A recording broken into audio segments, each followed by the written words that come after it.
बिस्मिल्लाहिर्रहमानिर्रहीम।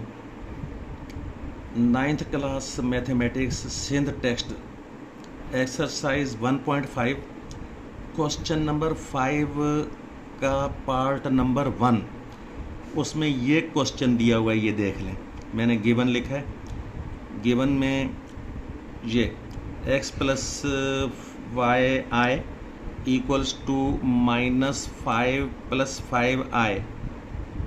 तो फाइंड क्या करना है जी? क्वेश्चन मार्क लगाया है। क्या फाइंड करना है? देखिए, x की वैल्यू फाइंड करनी है और y की वैल्यू फाइंड करनी है इस गिवन में से।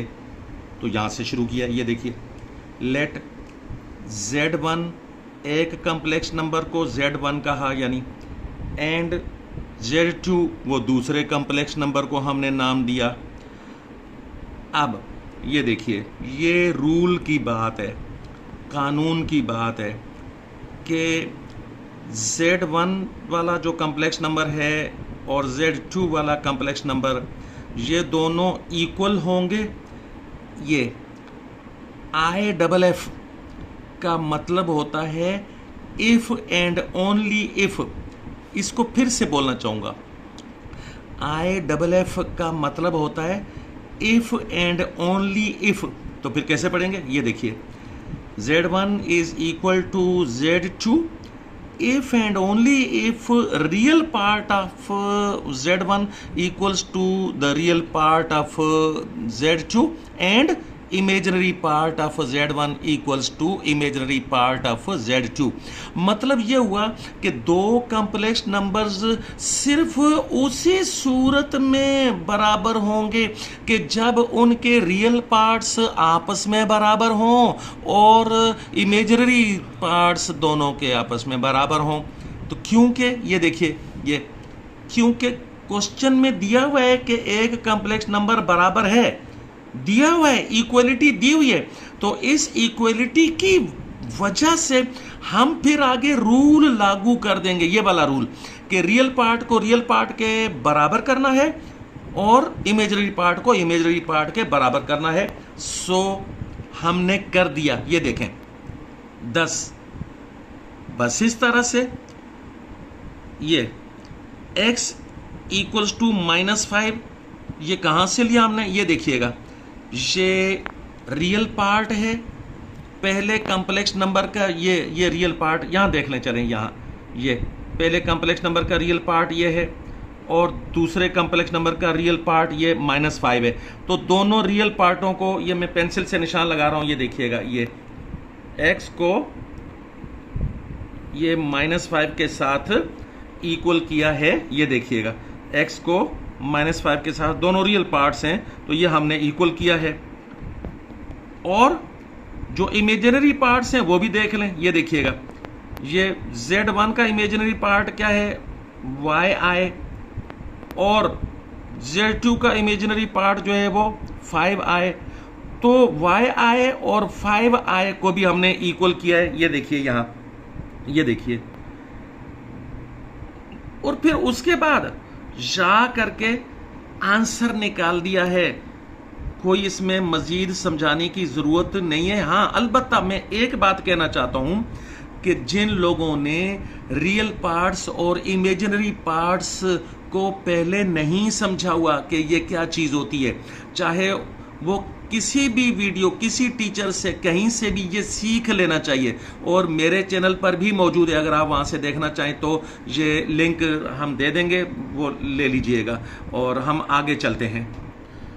अब हमारे पास उसी क्वेश्चन का, यानी क्वेश्चन नंबर 5 का पार्ट नंबर 2 है। ये देखिएगा, पार्ट नंबर 2 में वो पहले की तरह, यानी वो दो कम्प्लेक्स नंबर्स दिए हुए हैं, उनकी इक्वलिटी है। ये देखिएगा, एक कम्प्लेक्स नंबर इक्वल्स टू दूसरा कम्प्लेक्स नंबर, और फिर फाइंड करना है इसमें भी x और y की वैल्यूज़ को फाइंड करना है। फिर हमने पहले वाला तरीका इख्तियार किया है, लेट एक कम्प्लेक्स नंबर, उसको z1 कहा। इससे कोई फ़र्क नहीं पड़ता कि आप z1 को इस तरफ लिखते हैं या फिर मतलब उस तरफ लिखें। तो मैंने अभी जानबूझकर इसको इस तरफ, मतलब है कि मैं समझता हूँ इस तरफ रखना सही है, कि ताकि पता चले कि दोनों तरीक़ों से काम हो सकता है। तो एक कम्प्लेक्स नंबर को हमने z1 से शो किया एंड दूसरा कम्प्लेक्स नंबर जो दिया हुआ था उसको Z2 से शो किया, और फिर आगे पहले की तरह ये देखिएगा Z1 वाला कम्प्लेक्स नंबर और Z2 वाला कम्प्लेक्स नंबर, दो कम्प्लेक्स नंबर्स उसी सूरत में बराबर हो सकते हैं कि जब ये सिर्फ और सिर्फ उस सूरत में बराबर हो सकते हैं कि जब उनका रियल पार्ट्स आपस में बराबर हो एंड इमेजिनरी पार्ट आपस में बराबर हो उनका। बस इस तरह से फिर हमने क्या किया, इमेजिनरी पार्ट नहीं बल्कि ये रियल पार्ट एक ये कम्प्लेक्स नंबर का एक्स स्क्वायर्ड, ये मैं आपको बतलाता हूँ, ये देखिएगा, ये यहाँ Z1 का, ये देखिएगा Z1 का ये रियल पार्ट है और Z2 का ये रियल पार्ट है। तो यहां पर तो लाइन दूर ले जाने की जरूरत ही नहीं है, एक रियल पार्ट दूसरा रियल पार्ट के साथ बराबर करना है, और फिर एक इमेजिनरी पार्ट ये दूसरे इमेजिनरी पार्ट के साथ ये बराबर करना होगा। तो पहले तो चलिए ये करें, एक्स स्क्वायर्ड इक्वल्स टू 16/9। हाँ तो यही तो मैंने लिखा है, ये देखें, X squared equals to 16/9 and फिर दूसरा ये देखिएगा इमेजिनरी पार्ट, यहां देखिएगा ये इमेजिनरी पार्ट IY स्क्वायर्ड और दूसरे का इमेजिनरी पार्ट 9/25I। तो इनको आपस में इक्वल किया, तो ये देखिए ये किया है इक्वल, एंड के बाद IY squared equals to 9/25I। अब ऐसा करने के बाद काम ज्यादा आसान हो गया है। जब आप इमेजिनरी पार्ट्स को आपस में इक्वल कर देते हैं और साथ में वो रियल पार्ट्स को पहले इक्वल कर देते हैं, तो ये इक्वल करने के बाद काम आसान हो जाता है। क्यों कि इक्वेशंस को सॉल्व करके आगे आंसर निकाल लिया जाता है। तो आइए आंसर निकालते हैं इक्वेशंस को सॉल्व करके। तो ये देखिएगा या लगाकर मैंने यानी OR और, तो ये पहले तो ये स्क्वायर हटाया तो दूसरी तरफ उसके बदले में रूट लगा दिया। यहां पर मैं बिल्कुल भी नहीं समझाना चाहता कि ये क्यों हो जाता है। हाँ, इक्वेशंस वाला चैप्टर जब मैं वहां जाऊंगा तो वहां ये चीजें मैं सिखाऊंगा, और वैसे 8वीं तक सीखी होनी चाहिए, लेकिन हम भी सिखा देंगे जब इस चैप्टर ये इक्वेशन वाले चैप्टर पर जाएंगे। तो फिलहाल देख लें कि स्क्वायर का निशान एक तरफ से हटाया तो दूसरी तरफ रूट का निशान उसके बदले में लगा दिया, फिर एंड, फिर I और I को कैंसिल कर दिया। I और I को कैंसिल करने के बाद जो है Y स्क्वायर्ड में से स्क्वायर हटाया, ये मैंने हटाया हुआ ये जो है स्क्वायर पहले गलती से लगा दिया था, फिर हटा दिया, और फिर आगे इस स्क्वायर के हटाने के बदले में दूसरी तरफ रूट लगा दिया और आगे चलेंगे। तो ये देखें कि ये x इज इक्वल टू जब रूट के अंदर 16/9 है तो हमने फिर रूट हटाया तो उसका आंसर जो है वो 4/3 आया है, and y is equal to ये रूट के अंदर 9/25 है तो इसका जब रूट हटाया तो फिर ये 3/5 आ गया। तो इसके दो आंसर्स आ गए, x की वैल्यू 4/3 आई एंड y की वैल्यू 3/5 आई। ये क्वेश्चन तो खत्म हुआ। अब आगे क्वेश्चन नंबर 3 है, उसी यानी क्वेश्चन नंबर 5 का पार्ट नंबर 3 है ये, और ये दिया हुआ है। इसमें मैं पढ़कर सुनाना नहीं चाहता, खुद से देख लें, वीडियो को पास करके अच्छी तरह देख सकते हैं। इसमें भी वही x और y को फाइंड करना है, और आगे चलते हैं। Z1 रखा एक कम्प्लेक्स नंबर को, फिर Z2 दूसरे कम्प्लेक्स नंबर को रखा। ये देखिए ये Z1 और Z2 ये मैंने बता दिया। तो अब इसके आगे ये आपने देखना है, Z1 equals to Z2 if and only if real part of one complex number equals to the real part of the other complex number। तो ठीक है, और फिर एंड के साथ इमेजिनरी पार्ट्स को भी बराबर करना है, यानी रियल पार्ट्स को भी बराबर करना है और इमेजिनरी पार्ट्स को भी बराबर करना है। तो ठीक है, ये देखिए फिर ये दोनों के रियल पार्ट्स ये I वाले नहीं है, ये मैं फिर बता रहा हूँ कि I वाले नहीं है रियल पार्ट्स, ये रियल पार्ट्स हैं। दोनों रियल पार्ट्स को बराबर करना है। y स्क्वायर्ड इक्वल्स टू 121, तो ये मैंने किया, ये देखिएगा y squared equals to 121 and फिर इमेजिनरी पार्ट्स को आपस में बराबर करना है। x/3i इक्वल्स टू -9/5i, तो ये किया, ये देखिएगा एंड के बाद x/3i इक्वल्स टू -9/5i। यहाँ तक करने के बाद आगे काम बड़ा आसान हो जाता है, पहले भी बता चुका हूँ, तो ठीक है उस आसान काम को भी करते हैं। ये देखिएगा, यहाँ के बाद फिर ये वाई स्क्वायर्ड के साथ से स्क्वायर हटाया, तो इसके बदले में दूसरी तरफ रूट लगाया, और यहाँ दोनों तरफ से आई और आई को कैंसिल कर दिया, हटा दिया। यानी एक तरफ से आई हटाएंगे तो दूसरी तरफ से भी आई हटा देंगे, या यूँ कह लें कि आई और आई आपस में एक दूसरे के साथ कैंसिल हो गया। और फिर क्या बच गया, x/3 इक्वल्स टू -9/5। ये वाली लाइन इस तरह से हो गई। और फिर आगे यहाँ देखिए, ये y = 11, ये इसमें से रूट का आंसर, रूट यानी 121 का आंसर आएगा 11। एंड फिर ये x का आंसर निकालने के लिए क्या करना है कि ये 3 को यहाँ से डिवाइड करने वाला 3 हटाएंगे, तो इक्वल टू की दूसरी साइड पर मल्टीप्लिकेशन में लगा दिया और आगे आंसर आ जाएंगे। ये देखिएगा, ये x = हाँ, ये देखिएगा मैंने y को नहीं रखा पहले, x को पहले रखा है, इससे कोई मसला नहीं है। x = -27/5 बनता है, हाँ तो ठीक है, x = ये -27/5, इसको पहले कर दिया और इसको बाद में कर दिया, y = 11, और ये आंसर आ गया है। अब आया जी क्वेश्चन नंबर 5 का पार्ट नंबर 4।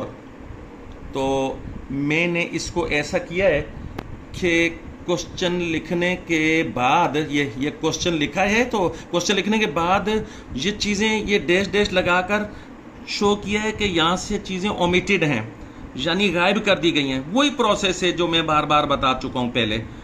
तो फिर अगला काम ये है कि रियल पार्ट को रियल पार्ट के साथ बराबर कर देना है। कैसे, वो देखिएगा, ये इसको इसके साथ बराबर कर रहे हैं, हाँ तो ये किया है, ये देखें। और दूसरा जो आई वाला पार्ट है ये, उसको उसके साथ बराबर कर दो, तो वो भी किया है, ये देखिए। और फिर उसके बाद आगे सॉल्व करेंगे। अच्छा जी, कैसे सॉल्व करेंगे ये देखिएगा, √5/3x = ये √5/3x = ये लिखा, ये √5/3x जो है इक्वल टू ये इसके आगे ये 6√3/√2, ये एक साइड पे कर दिया, ये देखें एक साइड पे ये कर दिया। और फिर ये एंड के बाद ये दूसरा वाला, इसको दूसरी साइड पे किया, ये देख लें, वीडियो को पास करके देख सकते हैं आप अच्छी तरह से।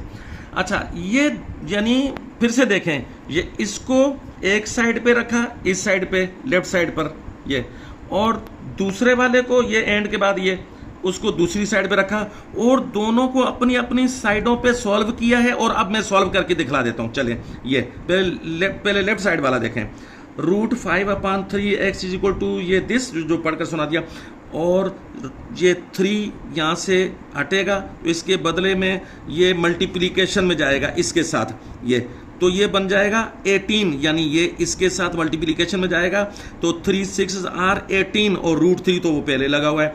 अच्छा, ये जो है डिवीजन में जाके लगेगा, इसके साथ यूं डिवीजन में लगेगा, तो √5 एंड √2 ये मल्टीप्लिकेशन, यानी आपस में मल्टीप्लिकेशन हो जाएगी। वैसे डिवीजन में जाने का मतलब है कि अपान की लाइन के नीचे चला जाएगा, तो डिवीजन में गया, लेकिन इसके साथ मल्टीप्लाई करने से ये क्या हो जाएगा, √10 हो जाएगा। तो ये चीज़ें इस तरह से ये इस साइड पे सॉल्व हो गई। अब इसको देखिए, सबसे पहली चीज़ तो ये देखें कि एक साइड से जब माइनस हटाते हैं तो दूसरी साइड पर माइनस को लगा देते हैं, तो एक काम तो मैंने ये किया है। दूसरा, फिर बाकी चीज़ देखें कि आई और आई को एक दूसरे के साथ कैंसिल कर दिया, तो लिहाजा आई गायब हो चुका है, ये देखें। और फिर क्या किया है कि √3/2, हाँ इसको भी फिर ये 3 जो है इधर नीचे जाकर मल्टीप्लाई होगा, ये 27 बनेगा, और ये ऊपर जाकर मल्टीप्लाई होगा। ऊपर जाकर मल्टीप्लाई होने का मतलब ये कि ये √2 और √2 मल्टीप्लाई होने के साथ सिर्फ 2 बन जाएगा। कैसे बनेगा, तो ये फिर ये किसी दूसरी जगह पर बताऊंगा, जहां पर मतलब है कि रूट्स को सॉल्व करना सिखाया जाता है। यहां पर सिर्फ यही बताना है कि √2 एंड √2 को आपस में जब मल्टीप्लाई करेंगे ये यूं ले जाकर, तो इसका रिजल्ट बगैर रूट वाला 2 आएगा। तो एक तो बगैर रूट वाला 2 इन दोनों को मल्टीप्लाई करने से आया ये, और एक 2 जो है ये ये वैसे ही मौजूद है, तो ये 2 और वो जो 2 इधर से आया मल्टीप्लाई करने से 4 आ जाएगा।